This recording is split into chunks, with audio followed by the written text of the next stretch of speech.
All right, guys, you are locked on Falcons. I'm your host, Aaron Freeman, and today we are getting your in-depth scouting report of the newest Falcon in tight end out of Florida, Kyle Pitts, where I will be breaking down his strengths, weaknesses, and his NFL potential. You are Locked On Falcons, your daily Atlanta Falcons podcast, part of the Locked On Podcast Network, your team every day.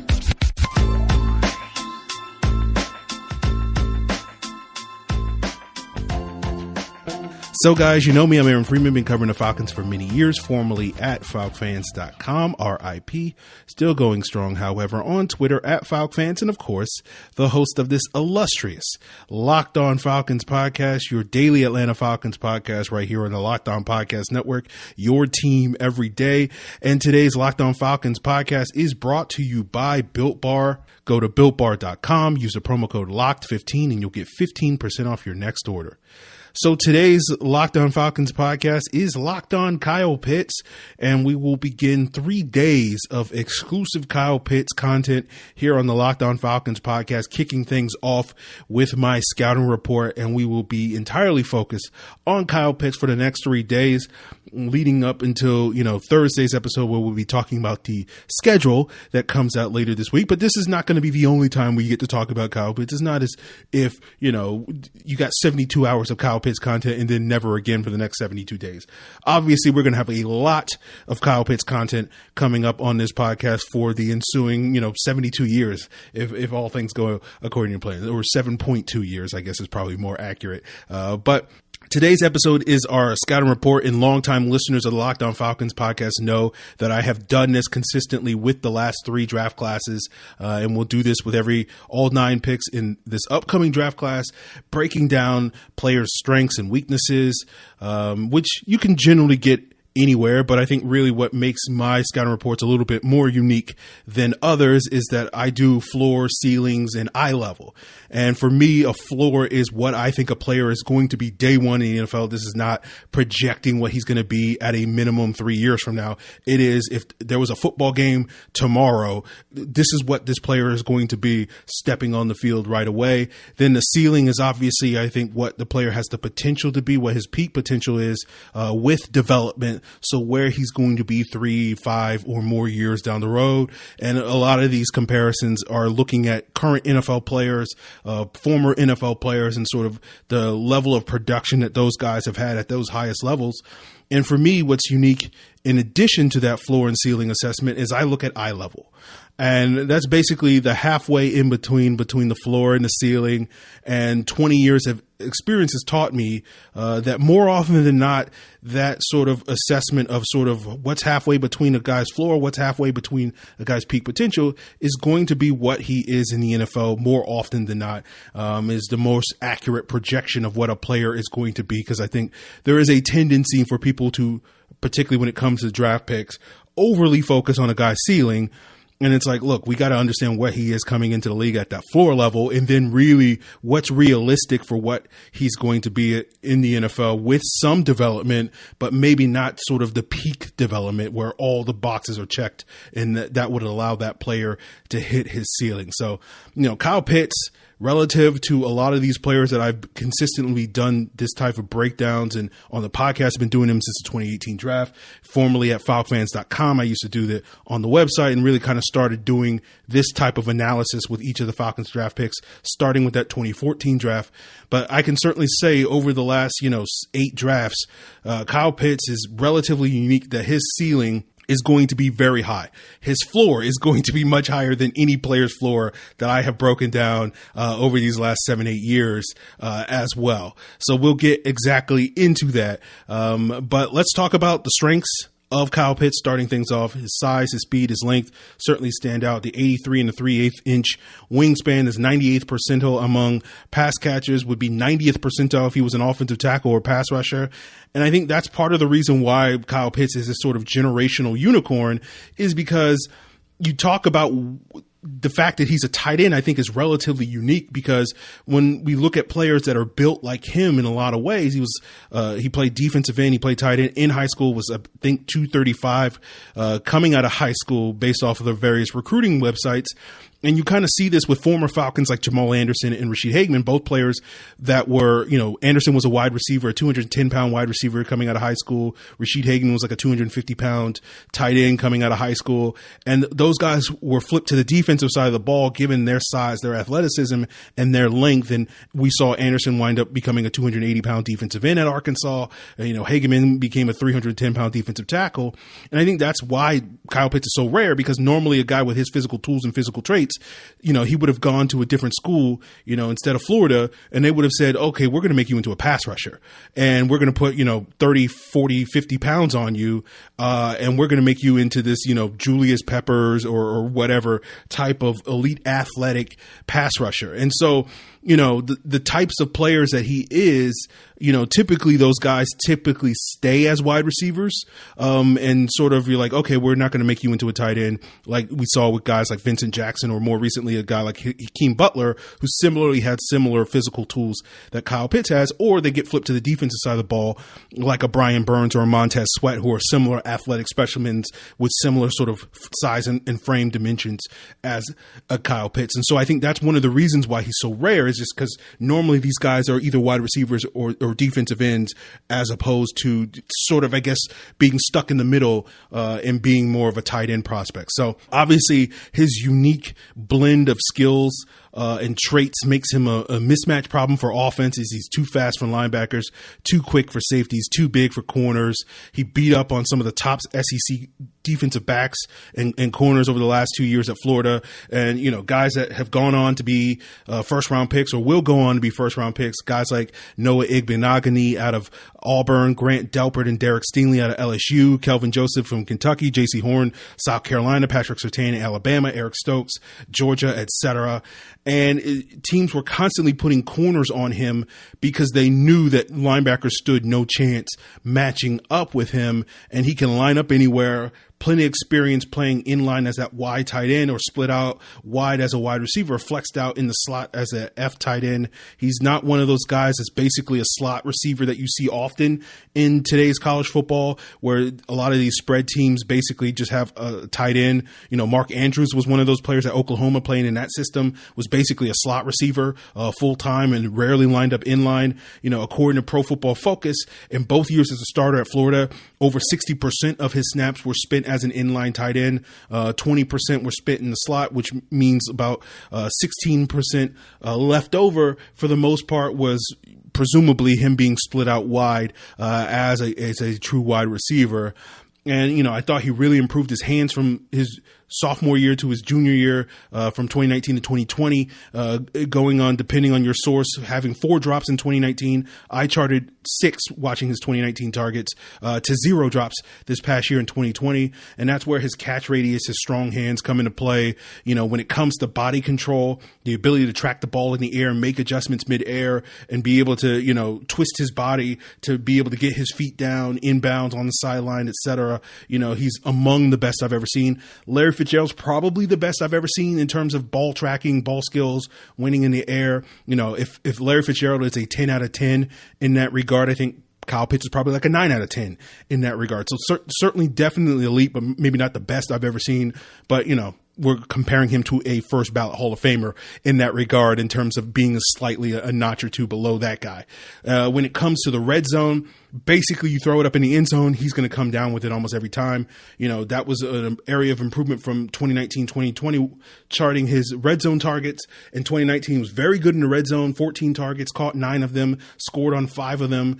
On the 5 that he did not catch, 2 of them were uncatchable. 1 was dropped and 3 were broken up, with that one drop being a time where Grant Delpit put a hit on him and separated him from the ball before he could secure it, and charting that as a drop.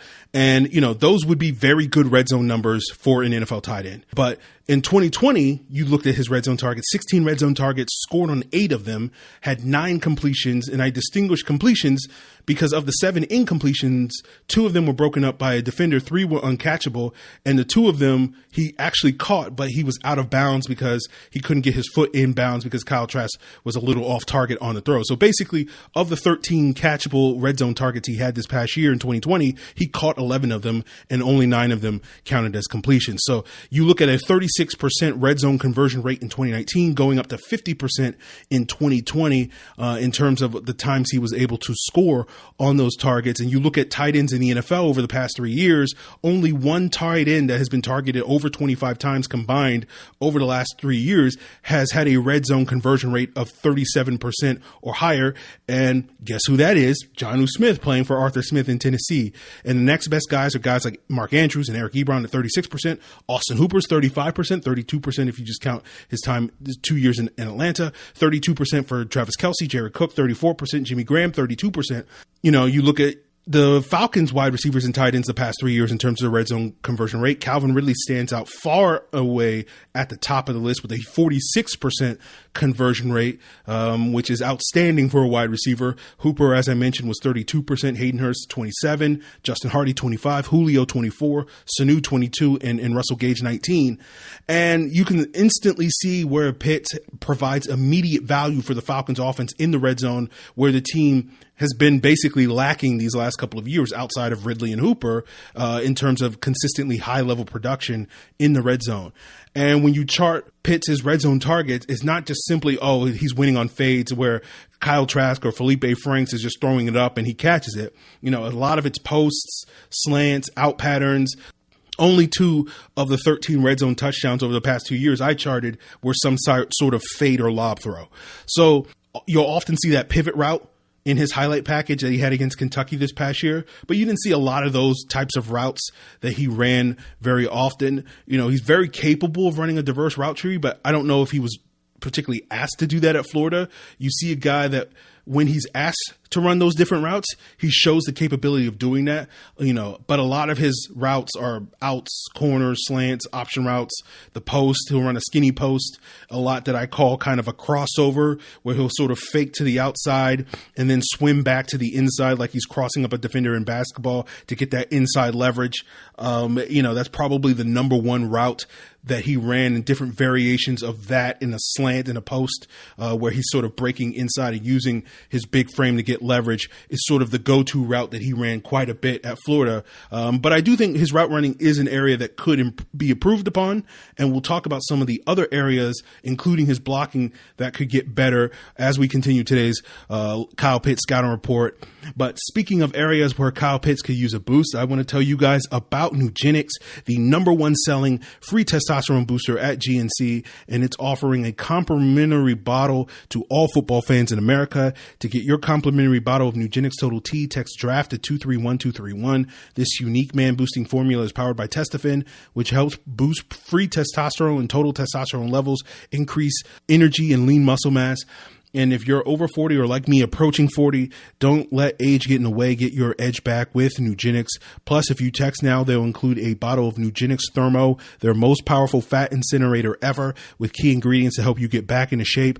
Absolutely free. Text DRAFT to 231231. That's DRAFT, DRAFT, to 231231. Message and data rates may apply. BetOnline is the fastest and easiest way to bet on all your sports action, and there's no time like the month of May to get started at BetOnline. The second leg of the Triple Crown, the Preakness, is later this week. NBA, NHL playoffs, the French Open are all set to begin later this month. And of course, baseball season is in full swing, and you can track all the action at BetOnline. BetOnline gives you all the latest news, odds, and info for all your sporting needs, including MLB, NBA, NHL, and all your UFC and MMA action. And it's not just sports, since BetOnline even covers awards, TV shows, and reality TV. Get real-time updated odds and props on almost anything you can imagine. Just head over to the website or use your mobile device to sign up today at betonline.ag. Use the promo code LOCKEDON to receive a 50% welcome bonus with your first deposit. Again, that's promo code LOCKEDON for a 50% welcome bonus. BetOnline, your online sportsbook experts. So we're talking about the areas where Kyle Pitts can improve. Some might call them weaknesses. And again, I think his route tree is fine, but I think if you're expecting him to run this sort of super diverse wide receiver-like route tree, you'll probably be mistaken once you watch the film. You know, it's a lot of hitches, curls, crossers, slants, fades, option routes, posts, etc. So he doesn't necessarily run like 4 routes, but it's sort of, I won't say a basic route tree, but it's not maybe as diverse as you would expect from a wide receiver. But if you look at, say, how the Kansas City Chiefs use Travis Kelce, you see a lot of those same routes. A lot of Kelce's production comes from the fact that he gets some second chance opportunities due to Patrick Mahomes' scrambling ability. And obviously you're probably not going to see nearly as much of that in Atlanta with Matt Ryan. So I think it's fair to wonder if Pitts will have the same amount of volume that someone like a Kelsey gets in Kansas City, especially in recent years with Patrick Mahomes as a quarterback. But then again, we can't sit here and act like Travis Kelce wasn't getting a significantly high volume number of throws when Alex Smith was the quarterback there in Kansas City, was much more of a game manager pocket quarterback that is much more, at least in style, more reminiscent of what Matt Ryan is. So, I don't think the question is going to be whether or not Pitts has the capability of being Kelsey-esque for an NFL offense. It's just going to be whether Arthur Smith's offense will allow him to do that, especially when you look at the way that Smith used Jonnu Smith in recent years in Tennessee. A lot of short stuff with Jonnu Smith, outlet throws in the flat over the middle, which Pitts can do and did a lot of that, especially in 2019 at Florida, but that's not really where he shines. For example, on screens, he was not particularly good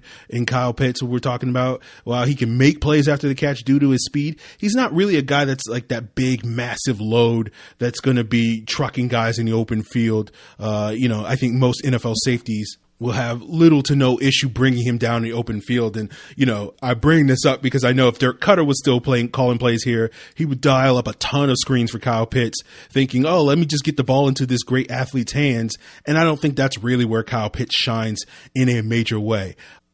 Similarly, he's probably not as good in traffic as you would assume, because he doesn't necessarily have elite physicality in that regard, even though he does have this incredible catch radius and body control to extend away from his body and make these highlight reel grabs with defenders nearby.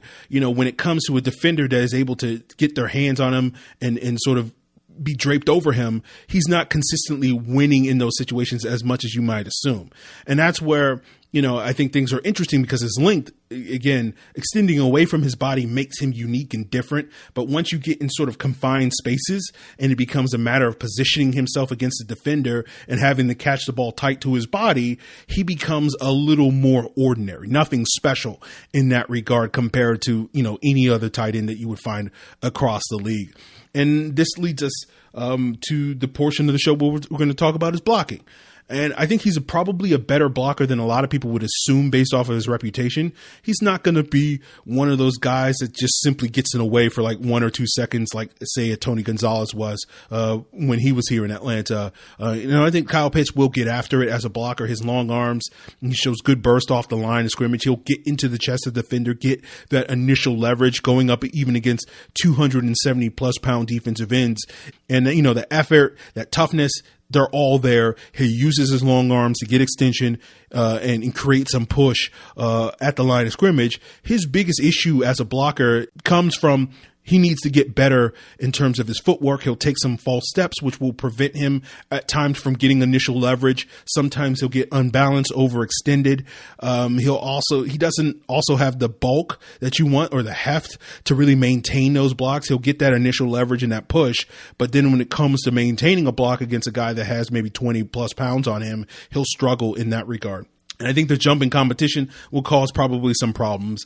Obviously, I watched him go up against someone like a 275-pound guy like Malik Herring out of Georgia, who went undrafted this past year. Kyle Pitts is able to get push against that guy, but that's very different from blocking, say, Cam Jordan or Chase Young or Trey Flowers. So I think he's a guy that could use more muscle. Maybe he could get up to 255, and that would definitely help him in that regard. And I don't think he would lose a lot in terms of his speed and pass catching ability if he was to add, 8 to 12 more pounds of bulk on him. But you're not really going to ask him to spend a ton of time as an inline blocker and blocking DEs. So it's not necessarily that important to you. Another area that I do think he could get better as a blocker is locating assignments when he's asked to block on a move, such as when he's asked to block on traps and pulls and leads. He has trouble locating his assignments when he's not necessarily lined up a guy. Like if he's in line and there's like block the guy in front of you, block that edge guy in front of you, he does a good job at that, simplifying his assignments. But when it comes to asking him to block on a move, he has trouble locating those assignments and will whiff on things and doesn't show the same sort of urgency as a blocker when he's asked to sort of pull across the line of scrimmage or climb to the second level that he does as an inline blocker. And I do wonder, given that the zone blocking scheme is much more cerebral when it's asking guys to locate their assignments on the move, because it's not always just sort of block the guy in front of you. That's the difference between zone blocking and man blocking. We won't get into that on today's episode. But I think because of that, his role within the scheme, particularly this upcoming season, might be different than a lot of people are assuming. I think most people would assume, you'll make Hayden Hurst the inline blocking tight end, that Y tight end, and you'll make Pitts more that H-back or flex tight end, which is the H or the F tight end. But I actually think because of this issue, you're probably better served making Pitts a Y tight end and Hurst the H or the F in this regard. Hurst wasn't really asked to do that a lot last year, but he was effective when he was asked to play more of that H or F role.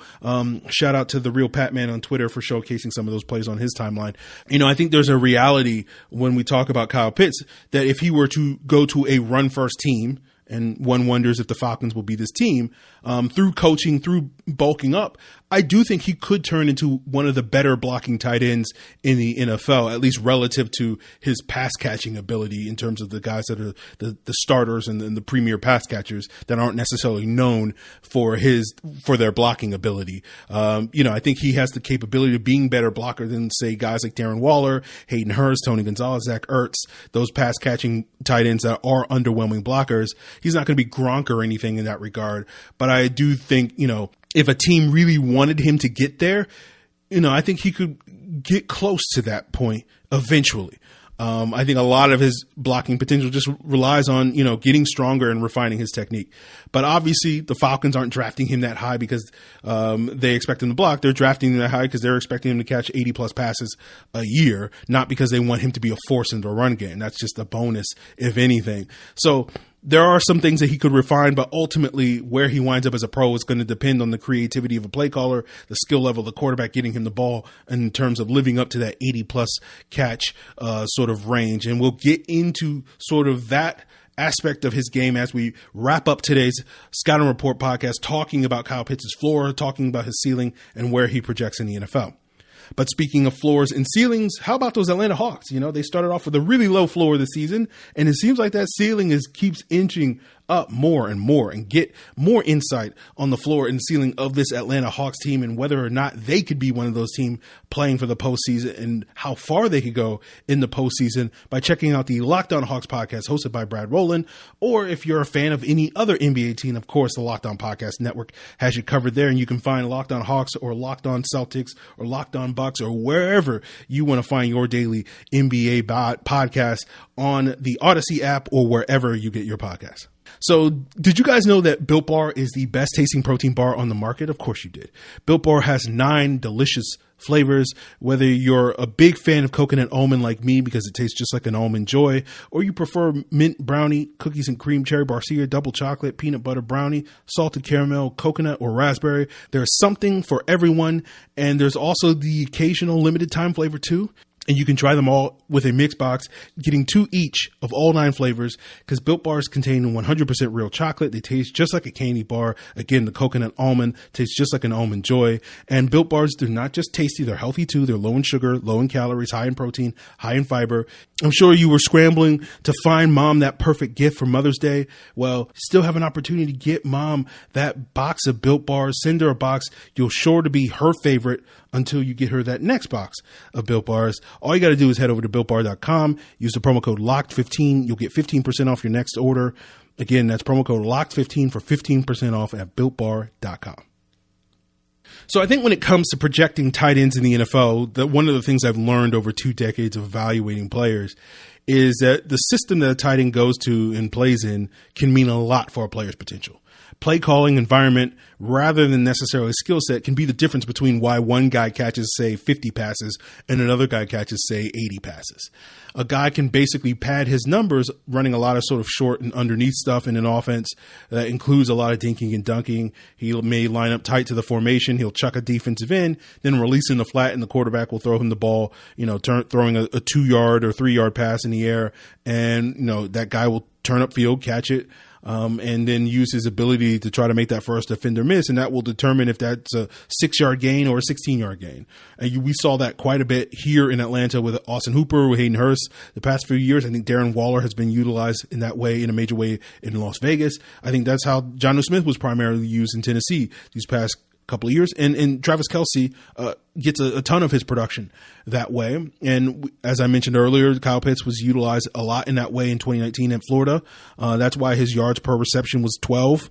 And then when he was asked to do a lot more vertical stuff in 2020, you saw his yards per reception explode to nearly 18 yards per reception. You know, Darren Waller doesn't run a ton of vertical stuff in Las Vegas compared to some of the other high-end tight ends, but when he does, it's a lot of fades, it's a lot of 50-50 balls. If you're looking for more of that seam splitter up the vertical route tree, you know, Baltimore's usage of Mark Andrews is going to be that type of tight end, and Andrews does an excellent job using his big body to win in the air. And I think Kyle Pitts can do a lot of that same stuff. He's a player that can win in a variety of ways. You can use him like Waller or Kelce or Andrews or Hooper or Hurst or Jonnu Smith, and that's his versatility is key. And how the Falcons utilize Kyle Pitts, I think, will determine his level of production here. If Arthur Smith's vision for him is basically a taller, more athletic version of Jonnu Smith, his production probably tops out around like 60, 70 catches a year. And while that's still a very good level for an NFL tight end, TJ Hawkinson finished 4th in the NFL this past year among tight ends with 67 catches. But being the type of tight end that catches, 90 to 100 passes a year, which is normally what we think about when we think about the elite tight ends, the Tony Gonzalez's, Jason Witten, Gronk, Jimmy Graham, Darren Waller, Travis Kelce that we've seen in recent years, that's going to take a little bit more effort. That's going to require him being a much more significant part of your offense, and frankly, the offense to revolve around him a lot more. And I think Pitts definitely has the capability of being that type of player, and it'll just be on Arthur Smith to try and get him the ball and get that type of player out of him. So I think the floor for what Kyle Pitts is in the NFL, what he is day one, is what Logan Thomas was for Washington this past year. Thomas caught over 70 passes, and I'm not saying that I expect Kyle Pitts to come in right away and have that level of production here in 2021 in Atlanta. To me, given that he's going to have to fight for targets among hopefully Julio Jones, in addition to Calvin Ridley, Hayden Hurst, and Russell Gage, basically the only way that I see him catching 70 passes this year is if the Falcons are dealing with substantial injuries to the wide receiver core, or, Matt Ryan dropping back and throwing the ball 700 times this year, which I think we all can agree is less than ideal for that scenario. So not putting the 70 catch expectation on Kyle Pitts in year one in terms of his production, but I think if he was in an environment similar to what Logan Thomas found himself in Washington last year, where that was a situation where if the ball wasn't going to Terry McLaurin or check down to J.D. McKissick, Logan Thomas was essentially the number 2 receiver in Washington last year. And I do think in that sort of environment, Kyle Pitts could be that almost immediately. Thomas, for those that don't know, is a former quarterback at Virginia Tech, great athlete, is not much of a blocker, spends the bulk of his time in Washington flexed out as more of a slot receiver than necessarily inline tight end. According to Pro Football Focus, only about 30% of his snaps last year came as an inline tight end. I think Pitts is a much more refined route runner than Thomas is, has better hands, etc. So from an ability standpoint, I think his floor is like Logan Thomas plus. If Pitts doesn't necessarily improve from this point on in time, I think that's what he basically is, which is an oversized athletic wide receiver like Logan Thomas is. If he was going to an offense that would ask him to play a lot more inline, then I think Noah Fant would be a good comp for where his floor is. Noah Fant spent 85% of his snaps as an inline tight end, according to Pro Football Focus, caught 60-plus passes as the number 2 guy thanks to the injury to Cortland Sutton last year in Denver. And let's be clear, I am prematurely judging Noah Fant because I think the player that Fant is going to grow into over the next, say, 3 years is going to be much better than what he has been these last 2 years in Denver. But I'm just talking about sort of as a floor is concerned, I'm talking exactly what Noah Fant is today. I think Kyle Pitts can be that player day one in the NFL given the right opportunity. So when we're talking about all these tight ends and how much time they spent in line, if you're curious, in 2019, Jonnu Smith spent 80% of his snaps as an inline tight end in Tennessee, and then 71% this past year in 2020. Anthony Firkser, who's been the predominant number 2 tight end over the past 2 years, was about 35% of his snaps in line. So my guess is that we'll see a lot more of Pitts flexed out and lined up as an H-back as a rookie, going back against what I said earlier, where I think maybe the best use usage of him would be more of that inline guy and Hayden Hurst being more of that flex guy. But, I do kind of expect the team to start Pitts off in that role. 2021 and beyond, maybe spend more time in line. And I'll be curious to see if it's as much as someone like a Jonnu Smith or Noah Fant, 80+% of his snaps. I think in terms of Kyle Pitts' ceiling, Travis Kelce is the gold standard right now for tight ends. A guy that can be essentially the number one receiver in offense, can line up in multiple ways. The past 2 years, Kelce has spent about 40% of his snaps in line. Prior to Mahomes' arrival in 2017, that was closer to 50 to 60% of his snaps in line. That's a player that at his peak can be a dominant pass catcher at all three levels, underneath, intermediate, deep threat. Is a guy that's dangerous after the catch, one of the most productive red zone threats in the game at the tight end position, and also, in Kelce's case, a fairly solid run blocker. Do I think Kyle Pitts can go beyond that ceiling? Not necessarily in the sense of him being a better player than what Kelce is or has been at his peak. But I think if Pitts does go beyond Kelce, it has more to do with the fact that he's playing at a much younger age. Kelce, has been a very good tight end from the jump in the NFL. And, because of his injury that he had his rookie season, didn't really play as a rookie. So it really was his second year in 2014 where he came on the scene, and he was 25 at that point in time. And then the sort of elite all-pro tight end that we've seen over the past 5 years didn't really show up until he was age 27 in 2016. Kyle Pitts is going to turn 21 in October. So if he can get to where Travis Kelce was when Kelce was 27, and Kyle Pitts can get there, say, at 23 or 24, obviously the potential longevity of sustaining that beyond the age of 30 means that the production potential that Kyle Pitts could have over his NFL career is extremely high. Kelce is about to be 32 this year, and presumably based off of how he performed last year, it hasn't shown serious signs of slowing down. And obviously age 32 is the same age that Tony Gonzalez was in his final year in Kansas City, which also marked his final 1,000-yard season. And we saw him play until he was 37 here in Atlanta. And so when you imagine, potentially having 8 peak years of production at the Kelce level versus the 5 that we've seen so far from Travis Kelce when we're talking about Kyle Pitts, and then you imagine maybe the potential of Kyle Pitts sustaining that into his mid-30s, like we've seen with guys like Tony Gonzalez and Jason Witten and Antonio Gates, means that he could potentially become the greatest tight end of all time just from a statistical production standpoint, and certainly should be or could be in that conversation. Gonzo is the oldest tight end we've seen catch more than 80 passes.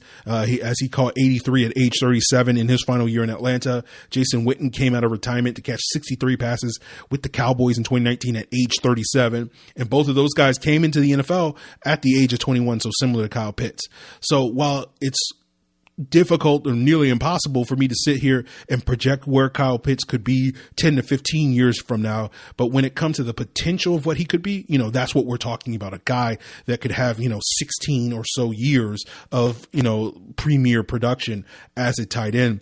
So when we're talking about what Kyle Pitts' eye level is, right, sort of halfway between the floor and the ceiling. So what is the most likely point that he will definitely get to, or maybe not definitely, but the most likely outcome for where he's going to be, the safest bet, I guess you could say.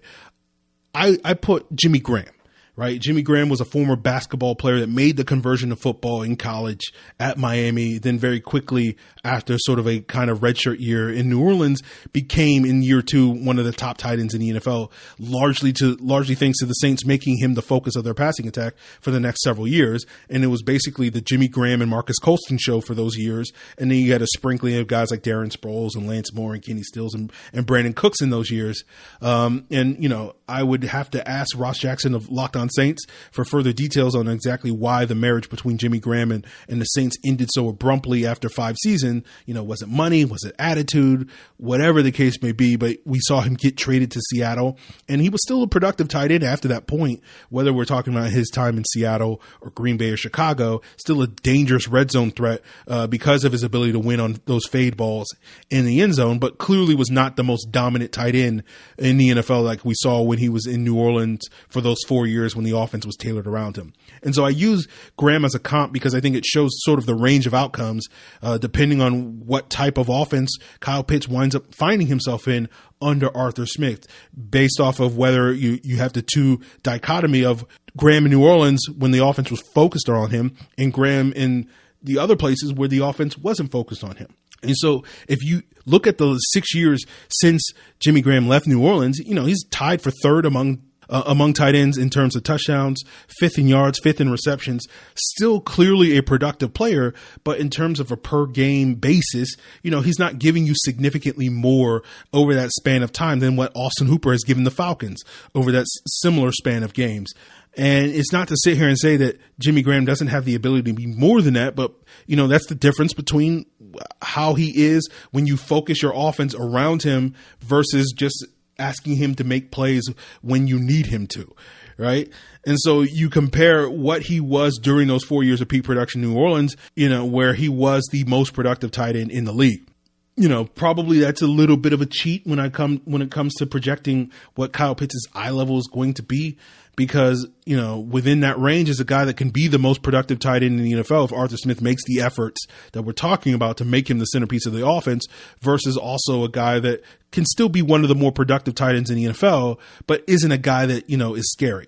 And that's what would happen if Arthur Smith doesn't make him the centerpiece of an offense. So I think the thing that Kyle Pitts has going for him is that he's not going to necessarily have teammates calling him soft like Jimmy Graham had in Seattle, or have the quote unquote locker room issues that Graham allegedly had based off of some reports that led to his departure in New Orleans. I feel very confident that Kyle Pitts will be very successful in the NFL as well as in Atlanta. Obviously, durability is an unknown, but so far it's been a non-issue for him in college. And because of the rule changes, ongoing rule changes in the NFL, maybe it won't be as big an issue for Pitts moving forward as we saw with a player like Rob Gronkowski over the last decade. So, I think a lot of that rests on Arthur Smith, a lot of it rests on, so I think ultimately a lot on how good Kyle Pitts becomes rests on Arthur Smith and his play calling. If he just uses him like anybody would use any old tight end, and we're just kind of relying on Kyle Pitts to be this more athletic Jonnu Smith type of player, you'll probably still see him catch, consistently 60 to 75 passes a year. And that probably leads to him, having a couple of Pro Bowl seasons across, a decade-long career and going into like 2 or 3 Pro Bowls across the next 10 years. And that's still a very good NFL career. But if you're comparing that to, say, what we might see from players like Trey Lance or Justin Fields or Mac Jones, and if those guys wind up leading their respective teams to playoffs most years, you're not going to get anywhere close to the same value from that type of player if that's all Kyle Pitts is going to be to what a, perennial playoff contending team from a quarterback position. So I'm optimistic that we will see Kyle Pitts go beyond that, because I don't believe that the Falcons made him the highest drafted tight end ever and doesn't have a plan to make him the centerpiece of the offense moving forward. So I think we'll probably see a guy that's regularly catching 80, 90, maybe even 100 plus passes a year, and hopefully is one of the most dominant red zone threats in the NFL and regularly catching, 10 to 12 touchdowns a year, if not more. And I think even in a world where Arthur Smith doesn't necessarily emphasize Kyle Pitts in a huge way in the offense, I do think the red zone is going to be a natural way, a natural area where we're going to see Pitts shine regardless, simply because Arthur Smith's offense, without any major changes, is naturally known to feature the tight end in the red zone. Jonnu Smith was the most targeted player in the red zone for the Titans the past 2 years, with Arthur Smith calling plays, with 20% of the Titans' red zone throws being in his direction in 2019 and 2020. Anthony Ferkser was third on the team behind A.J. Brown with 9% of red zone throws. And when you throw in other tight ends like Jeff Schwaim and Delaney Walker and Michael Pruitt, etc., tight ends represent about 38% of the Titans' red zone targets. And then if you throw in pass eligible tackles, it pushes it up to 40%. And when you talk about the conversion rate across that position, including those eligible tackles, it was 40.4%. And for the sake of comparison, you look at the past 2 years under Dirk Cutter in Atlanta, Austin Hooper was 11% of the red zone targets. Hayden Hurst was 9%. All tight ends were combined to be about 22%. right? So it's about half as likely to target tight ends and Dirk Cutter than Arthur Smith was. And you had a conversion rate of about 29.7%. So 30% versus 40% in Tennessee. So when you add Pitts, at least in terms of what he projects at the NFL level, that plus ability in the red zone, I think we should be extremely optimistic that the red zone struggles of the Falcons that we've experienced throughout the Matt Ryan era, that has been especially true in the post-2012 era, where the Falcons have been, for the most part, on average, a below average red zone team in 2013 over the last 7-8 years. Pitts has the ability to sort of inherit the mantle from a player like Julio Jones, who I know that's triggering because of ongoing concerns about how much longer Julio is going to play in Atlanta. But I think Pitts has the ability to inherit that mantle as a guy that can be the centerpiece of the offense and could allow for, if most things go according to plan, the Falcons could have this 2-decade long stretch where they had a Hall of Fame caliber pass catcher on their roster. And when you count sort of the Tony and Julio Jones years, at the beginning of this past decade, and hopefully at least one more year at the beginning of this current decade, where the Falcons have two such Hall of Famers, eventual Hall of Famers on their team catching passes. So when Julio was this guy back in 2011, 2012, we didn't know that he was going to be what he has become, but it was very clear by the end of the 2012 season that he was the guy in Atlanta. And my expectations in terms of Pitts is I'm not confident that he's going to become the guy in 2021, but my hope is similarly that by the time we get to the end of 2022, Pitts is clearly the guy and hopefully remains so for the next decade. And I know Calvin Ridley is like, what about me, Aaron? And I'm like, if Calvin Ridley is quote unquote just your number two, then I do think, he's going to be a much better number two than what Julio had for the bulk of his career, which was a declining Roddy White and Mohamed Sanu. With Julio, we basically got 2012 and 2013 with him and Roddy, but obviously 2013 was marred by injuries to both of those guys. And we've had the last 3 years with Julio and Ridley, but 2018, Ridley was kind of held back by Sanu's presence. And last year in 2020, we saw Julio injured. So really, we only got that from 2019 with Ridley being sort of comparable to 2012 Roddy. We basically, in terms of Julio's decade-long career, we've only really gotten one or two quote unquote years of peak Julio where he had a legit top end number two wide receiver, if you want to throw in 2019 into that conversation along with 2012. And Ridley to me has like 5 more peak years left. And obviously I think Pitts has a lot more than that. So hopefully we're going to get like 4 or 5 years of what we saw from Julio and Roddy in 2012 or Julio and Ridley in 2019 with Pitts and Ridley in the future. So, to me, the question, that conversation, and again, that's not necessarily what we're talking about on today's episode, but the question for that conversation is like, who's going to be the third wheel in that conversation? And rather than having a chain moving tight end like we saw with Tony Gonzalez being that in 2012 or Austin Hooper in 2019, ideally you can get more of an explosive wide receiver to sort of be that third wheel. And you drop, say, a player like a Will Fuller or a DK Metcalf or a Darius Slayton into that type of duo that you already have with Pitts and Ridley, and my God, we're going to be cooking. So when I see the potential of this group of pass catchers for the Falcons, this is something that is potentially special in terms of what is brewing in Atlanta. And I guess the questions are going to be really about what you put around those pieces. Who's your quarterback going to be in 5 years? What's your running game going to be like over the next couple of years as you have this, thing cooking up? What's the offensive line going to be? What's the defense going to be? And so it gets back to something I've ranted about before on the pod, which I am less concerned about what Kyle Pitts is and his ability to live up to the potential, and more concerned about how the Falcons answer those other questions over the next couple of years that's going to determine their long-term success in the quote-unquote Kyle Pitts era. So there you guys have it. There is my very long scouting report of Kyle Pitts.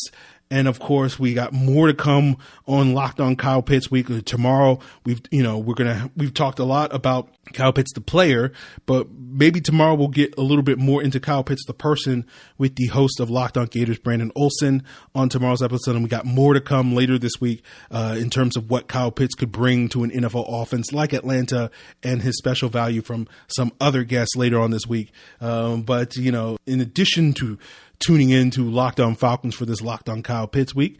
You know, I got you covered on all things Kyle Pitts, all things Falcons, but of course, who's got you covered for the rest of sports? Well, that's host Peter Bukowski, who now has you covered on the Locked On Today podcast. It's all the sports news that you need every morning in under 20 minutes. So subscribe to the Locked On Today podcast on the Odyssey app or wherever you get your podcasts. So guys, again, appreciate you tuning in for the Sky Report episode, and we got more to come on Locked On Kyle Pitts week.